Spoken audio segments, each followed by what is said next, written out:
तो दोस्तों China media warfare लड़ने में काफी अधिक माहिर है। इवन चाइना के द्वारा मीडिया को इस तरीके से मैनेज किया जाता है कि चाइना आसानी से सच को झूठ और झूठ को सच बना देता है। और चाइना के द्वारा अपने मीडिया वॉरफेयर के महारत अपने फाइटर एयरक्राफ्टों को भी अवैध रूप में दिखाने के लिए इस्तेमाल किया गया। दोस्तों चाइना की तरफ से अपने J-20 एयरक्राफ्टों को लेके एक ऐसा हवा बनाया गया कि इन एयरक्राफ्टों से बेहतर तो दुनिया के पास है ही कुछ नहीं। पर चाइना के इन एयरक्राफ्टों का पोल कई बार खुल चुका है। फिर से एक बार चाइना के J-20 एयरक्राफ्टों के हवा निकालते हुए इसका पोल खोला गया। और आज के इस वीडियो में मैं आप लोगों को बताऊंगा कि किस तरीके से चाइना के द्वारा दावा किया गया J-20 एयरक्राफ्टों की क्षमता और इसके ओरिजिनल क्षमता में कितना अंतर है, और जो चाइना के द्वारा एयरक्राफ्टों को लेकर दावा किया गया वो किस तरीके से झूठा है। तो डिटेल में जानने के लिए वीडियो के आखिर तक बने रहिए और चैनल को सब्सक्राइब और वीडियो को लाइक जरूर कीजिए। तो दोस्तों इंडो पैसिफिक रीजन में चाइना के द्वारा J-20 एयरक्राफ्टों को लेके एक भयंकर वेब बनाया गया। चाइना का ये भी कहना है कि चाइना के क्षेत्र के आसपास वाले देश इन एयरक्राफ्टों का मुकाबला नहीं कर सकता है और किसी भी देश के पास इसके बराबर का एयरक्राफ्ट नहीं है। हालांकि अगर J-20 एयरक्राफ्टों को देखा जाए तो ये कुछ नहीं बल्कि अमेरिकी F-35 एयरक्राफ्टों के टेक्नोलॉजी को चुरा के बनाया हुआ एयरक्राफ्ट है। दोस्तों चलिए ऐसे कुछ एविडेंसों के बारे में जानते हैं जो ये साफ कर देगा कि चाइना के J-20 में कई तरीके के कमियां हैं और ये कुछ नहीं बल्कि अमेरिका के टेक्नोलॉजियों को चोरी करके बनाया जाने वाला एक एयरक्राफ्ट है जो सही ढंग से अमेरिकी एयरक्राफ्टों का बराबरी नहीं कर सकता। दोस्तों चाइनीज लोग J-20 माइटी ड्रैगन को लेकर काफी प्राउड करते हैं। इवन आए दिन चाइनीज सोशल मीडिया में इन एयरक्राफ्टों के बारे में कुछ न कुछ बड़े दावे चाइनीज लोगों की तरफ से किया जाता है। और दोस्तों ये प्राउड फील चाइनीज लोगों के बीच में होना आवश्यक है, क्योंकि इन एयरक्राफ्टों को बनाने के समय चाइना को बिना मेहनत के ही कई तरीके के टेक्नोलॉजी मिल गया। एक तरीके से कहा जाए तो चाइना को कई सारे टेक्नोलॉजी डेवलप करने का आवश्यकता ही नहीं पड़ा और न ही उसके लिए चाइना को कोई खर्चा करना पड़ा, क्योंकि ये सिंपली चाइना चोरी करके हासिल कर लिया और ये चाइना के लिए सबसे बड़ा अचीवमेंट है। हालांकि दोस्तों कुछ एक्सपर्टों का मानना है कि चाइना के द्वारा हाल फिलहाल के जो साइबर सिक्योरिटी ब्रीच का प्रयास था उसके द्वारा ही F-35 एयरक्राफ्टों के डिजाइन के कुछ पार्ट को हासिल किया गया, जिसका इस्तेमाल करके J-20 एयरक्राफ्टों को डिजाइन और डेवलप किया गया। और दोस्तों ये काफी हद तक दोनों एयरक्राफ्टों को अगर फ्रंटल सेक्शन से देखा जाए तब भी पता चलता है। दोनों एयरक्राफ्टों को आप अगर सामने की तरफ से देखेंगे तो एयरक्राफ्टों के जो एयर इंटेक है या फिर कहे तो एयरक्राफ्ट के जो फ्रंटल डिजाइन है वो काफी हद तक एक दूसरे से मिलता है, जो सिंपली दर्शाता है कि किस तरीके से चाइना साइबर टेक्नोलॉजी का इस्तेमाल करके या फिर साइबर ब्रीच करके अमेरिका के F-35 एयरक्राफ्टों के टेक्नोलॉजी को चुराया है। तो साल 2007 में पहली बार रिपोर्ट हुआ था कि किस तरीके से लॉकहीड मार्टिन कंपनी के कुछ सीक्रेट डेटा को चाइनीज हैकरों के द्वारा चुराने का प्रयास किया गया। इवन उस दरमियान ये भी रिवील हुआ था कि चाइनीज हैकरों की तरफ से लॉकहीड मार्टिन के F-35 एयरक्राफ्टों के डेटा को ही चुराने का सबसे अधिक प्रयास किया गया था। और दोस्तों ये भी बताया जाता है कि खाली उस दरमियान प्रयास ही नहीं हुआ बल्कि उस दरमियान चाइनीज हैकरों को काफी हद तक सफलता भी मिला। और इसके दोस्तों करीब करीब 10 साल के बाद ऑस्ट्रेलिया के एक फार्म के ऊपर भी ऐसे ही चाइनीज हैकरों का एक हमला हुआ था जो कि F-35 प्रोग्राम में काम कर रहा था। रिपोर्ट के मुताबिक इस दरमियान भी उस कंपनी से F-35 एयरक्राफ्टों के रिलेटेड कई डेटा को चुरा लिया गया। दोस्तों साल 2017 में चाइना के हैकिंग का एक बहुत बड़ा विक्टिम ऑस्ट्रेलिया बना। उस दरमियान ऑस्ट्रेलियन मीडिया रिपोर्टों में भी जानकारी दिया गया कि किस तरीके से चाइनीज हैकरों के द्वारा ऑस्ट्रेलिया के इस कंपनी के कंप्यूटर के सीक्रेट को खाली तोड़ा नहीं गया बल्कि वहां से डेटा को भी चुराया गया, जिनमें ऑस्ट्रेलियन नेवी और एयरफोर्स के कई सारे प्रोग्राम शामिल है। इवन इसमें $14 बिलियन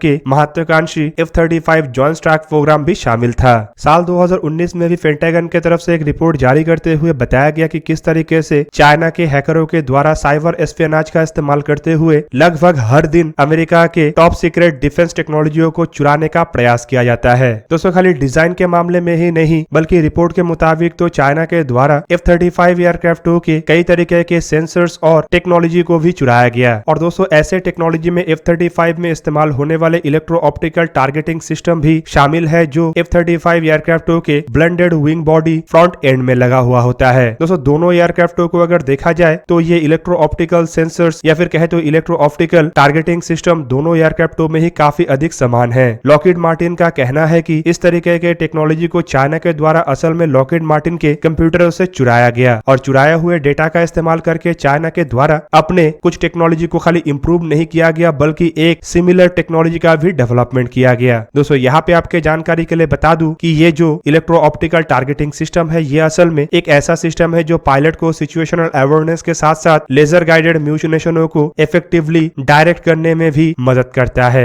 F-35 F-35 एयरक्राफ्टों में इन सिस्टमों को नोज के फ्रंटल सेक्शन में लगाया गया है, जो सिस्टमों के इफेक्टिविटी के साथ साथ एयरक्राफ्टों के भी इफेक्टिविटी को बढ़ाता है। हालांकि चाइना के द्वारा भी अपने एयरक्राफ्ट में लगभग सेम पोजीशन में ही इक्विपमेंट को लगाया गया है, जो एक तरीके से काफी हद तक ये साफ कर देता है कि चाइना इसे करने के लिए F-35 से ही इंस्पायर हुआ है। और दोस्तों, इस तरीके के चोरी के माध्यम को अपनाते हुए चाइना के द्वारा केवल मात्र J-20 एयरक्राफ्टों को तैयार नहीं किया गया, बल्कि J-20 एयरक्राफ्टों को साल 2017 में अपने बेड़े में शामिल भी किया गया। साल 2018 में इन एयरक्राफ्टों को चाइना के तरफ से ईस्ट चाइना सी और साउथ चाइना सी के ऊपर फ्लाई भी किया गया और ये भी दावा किया गया कि एयरक्राफ्टों के पास stand alone airborne early warning और कमांड एंड कंट्रोल कैपेबिलिटी है, जो कि अन्य एयरक्राफ्टों के मदद के बिना, मतलब अन्य इस तरीके के एयरक्राफ्टों के मदद के बिना ऑपरेशनों को अंजाम देने में मदद कर सकता है। दोस्तों, चाइना एयरक्राफ्टों को, हालांकि दोस्तों 2017 में जब चाइना के द्वारा इन एयरक्राफ्टों को इंट्रोड्यूस किया गया था, तब चाइना के पास अमेरिका से चोरी किया हुआ टेक्नोलॉजी के अलावा कुछ भी नहीं था। हालांकि उस दरमियान तक चाइना की तरफ से सभी अमेरिकन टेक्नोलॉजी को चुराने में सफलता नहीं मिला। इस कारण कई सारे ऐसे इक्विपमेंट एयरक्राफ्टों में था जो बेसिकली रशिया से इंपोर्ट किया गया था, जिनमें AL-31 इंजन भी शामिल है। और दोस्तों, आपके जानकारी के लिए बता दूं कि ये इंजन सुखोई 30 जैसे एयरक्राफ्टों में इस्तेमाल होने वाला इंजन है। पर अब बताया जा रहा है कि चाइना के द्वारा एयरक्राफ्टों में अपना खुद का बनाया हुआ WS-15 इंजन का इस्तेमाल किया जा रहा है। रिपोर्ट के मुताबिक हाल ही में ही चाइना की तरफ से इन इंजनों को एयरक्राफ्टों में फिट किया गया है और उसके बाद ट्रायल को अंजाम देने के साथ साथ चाइना के द्वारा दावा कर दिया गया कि चाइना अपने डेवलप किया हुआ इंजन के सहारे J-20 एयरक्राफ्टों को फ्लाई कर रहा है। वहीं पे दोस्तों, इन इंजनों के सहारे बताया जा रहा है कि अब J-20 एयरक्राफ्ट मैक्सिमम मार्क 2 मतलब 1535 माइल पर आवर के रफ्तार से उड़ान भर सकेगा, जबकि अधिकतम 60,000 फीट के ऊंचाई तक जा सकेगा और इसका रेंज करीब करीब 700 माइल तक हो जाएगा। दोस्तों, इंजनों को तैयार करने से पहले चाइना की तरफ से यह भी दावा किया गया था कि चाइना करीबन 50 ऐसे एयरक्राफ्टों का निर्माण कर लिया है। पर दोस्तों, कुछ रिपोर्टों में यह भी जानकारी दिया गया था कि इन एयरक्राफ्टों को चाइना ने निर्माण तो किया है, लेकिन एयरक्राफ्टों के पास इंजन नहीं है। इसलिए अब माना जा रहा है कि चाइना की तरफ से बड़े मात्रा में WS-15 इंजनों को निर्माण करके इन बिना इंजनों वाले J-20 एयरक्राफ्टों में फिट किया जाएगा, जिससे आने वाले कुछ सालों के अंदर चाइना के पास कम से कम 50 J-20 एयरक्राफ्ट हो जाएगा। हालांकि दोस्तों, नए इंजनों के डेवलपमेंट करना और इसे एयरक्राफ्टों में लगाने का मतलब ये नहीं है कि चाइना के द्वारा सभी काम को संपूर्ण कर लिया गया है। एयरक्राफ्टों को लगातार उड़ान भरने लायक रखने के लिए और एयरक्राफ्टों को लगातार मॉडर्न बनाए रखने के लिए इसे अपग्रेड करना आवश्यक होगा। जबकि WS-15 इंजनों को लेकर भी बताया जाता है कि इनमें कई तरीके के खामियां हैं, जिसे चाइना अभी तक पूरा नहीं कर सका। ऐसे में कुछ कंपनियों के द्वारा अगर कुछ सुरक्षित कदमों को उठाया जाता है तो चाइना के ये माइटी ड्रैगन को पेपर ड्रैगन बनने में ज्यादा समय नहीं लगेगा। दोस्तों, F-35 या अमेरिका के अन्य एयरक्राफ्टों के प्रोजेक्ट में शामिल कंपनियों को खाली अपने साइबर सिक्योरिटी को ही मजबूत करना है, ताकि चाइना के जो साइबर एस्पियनाज है या फिर कहे तो हैकिंग के टेक्निक है वो कारगर ना हो सके। इससे दोस्तों, चाइना को एयरक्राफ्ट रिलेटेड टेक्नोलॉजियों को चुराने में अधिक मुश्किलें होगा और चाइना इस तरीके के मुश्किलों के कारण J-20 एयरक्राफ्टों को सही ढंग से अपग्रेड नहीं कर पाएगा या फिर कहे तो मॉडर्न जमाने के फाइटर एयरक्राफ्टों के बराबर में रख नहीं पाएगा, जो केवल मात्र कुछ ही सालों में ही चाइना के माइटी ड्रैगन को पेपर ड्रैगन बना देगा। दूसरी तरफ अगर देखा जाए तो चाइना के ये माइटी ड्रैगन को लेकर चाइना खुद ही खुश नहीं है और एयरक्राफ्टों के जो कुछ कमियां हैं, जैसे कि शॉर्ट रेंज में एयरक्राफ्टों के पास कॉम्बैट का कैपेबिलिटी ना होना और एयरक्राफ्टों के पास इंटरनल गन ना होना, एयरक्राफ्टों के मैन्यूवरेबिलिटी में मुश्किलें और एयरक्राफ्टों में कैनट जैसे इक्विपमेंट इस्तेमाल करने का आवश्यकता खुद चाइना को ही परेशान कर रहा है। इसलिए चाइना इससे भी ताकतवर एयरक्राफ्टों को बनाने का एक प्रयास चला रहा है, जो संभावित फिर से एक बार चाइना के साइबर एस्पियनाज की घटनाओं को बढ़ा दे। ऐसे में दोस्तों, अगर ये सुरक्षित कदम को उठाया जाता है तो ऑब्वियसली चाइना अपना J-20 एयरक्राफ्टों के खामियों को दूर करके नया एयरक्राफ्टों के डेवलपमेंट में सफलता हासिल नहीं कर पाएगा। तो दोस्तों, ये था आज का वीडियो। अगर आपको वीडियो अच्छा लगा तो लाइक कीजिए और मेरे चैनल को सब्सक्राइब कीजिए और साथ में बना हुआ बेल आइकन को भी प्रेस कर दीजिए ताकि आप मेरा वीडियो देख पाए सबसे पहले। जय हिंद।